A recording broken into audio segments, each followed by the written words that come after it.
महर्षि वाल्मीकि द्वारा रचित हिंदू धर्म कथा रामायण में उल्लेख मिलता है कि रावण के बेटे का नाम मेघनाद था। उसका एक नाम इंद्रजीत भी था। दोनों नाम उसकी बहादुरी के लिए दिए गए थे। दरअसल मेघनाद इंद्र पर जीत हासिल करने के बाद इंद्रजीत कहलाए और मेघनाद का नाम मेघों की आड़ में युद्ध करने के कारण पड़ा।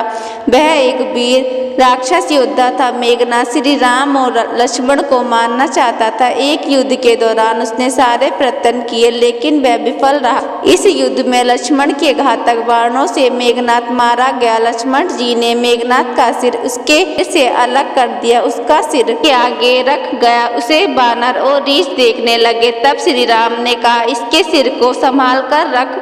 दरअसल श्री राम मेघनाद की मृत्यु की सूचना मेघनाद की पत्नी सुलोचना को देना चाहते थे। उन्होंने मेघनाद भुजा को बाण के द्वारा मेघनाद के महल में पहुंचा दिया।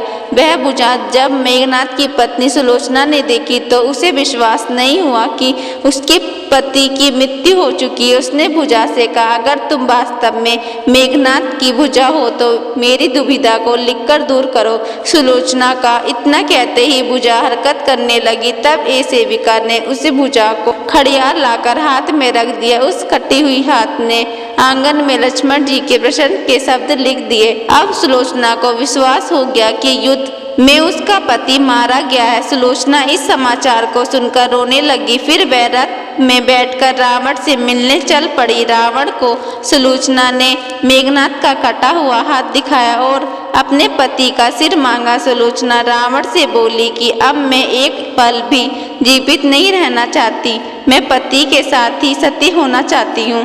तब रावण ने कहा, पुत्री 4 घड़ी प्रतीक्षा करो, मैं मेघनाद का सिर शत्रुओं के सिर के साथ लेकर आता हूँ। लेकिन सुलोचना को रावण की बात पर विश्वास नहीं हुआ। तब सुलोचना मंदोरी के पास गई। तब मंदोरी ने कहा, तुम राम के पास जाओ, वह बहुत दयालु है। सुलोचना जब राम के पास पहुंची तो उसका परिचय विभीषण ने करवाया। उसे कहा, हे राम, मैं आपकी शरण में आई हूँ। मेरे पति का सिर मुझे लौटा दें ताकि मैं सती हो सकूं। राम सुलोचना की दशा देखकर दुखी हो गए। उन्होंने कहा कि मैं तुम्हारे पति को अभी जीवित कर देता हूँ। इस बीच उसने अपनी आप बीती हुई सुनाई। सुलोचना ने कहा कि मैं नहीं चाहती कि मेरा पति जीवित होकर संसार के कष्टों को भोगे। मेरे लिए सौभाग्य की बात है कि आपके दर्शन हो गए।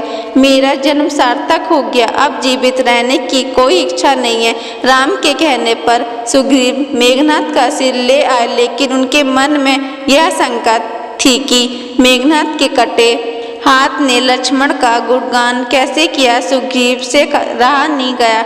उन्होंने कहा, मैं सुलोचना की बात को तभी सच मानूंगा जब यह नरमुंड हंसेगा। सुलोचना ने सती तत्व की यह बहुत बड़ी परीक्षा थी। उसने कटे हुए सिर से कहा, हे स्वामी, जल्दी हंसिए, वरना आपके हाथ ने जो लिखा है उसे ये सब सत्य नहीं मानेंगे। इतना सुनते ही मेघनाद का कटा सिर जोर जोर से हंसने लगा।